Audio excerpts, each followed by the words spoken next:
Okay, here we have a blue industrial tumbler. It's hooked up to 115 volts, and we're just going to show you the inside of the tumbler wheel. It's got some of the finishing material in it. And we'll go ahead and put this back on here.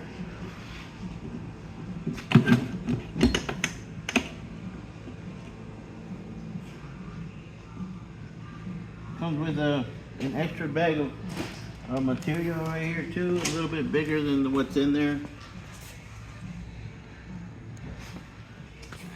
And then all you do is you just tighten this up to the wheel so the plate doesn't come off, and then and turn the switch on over here.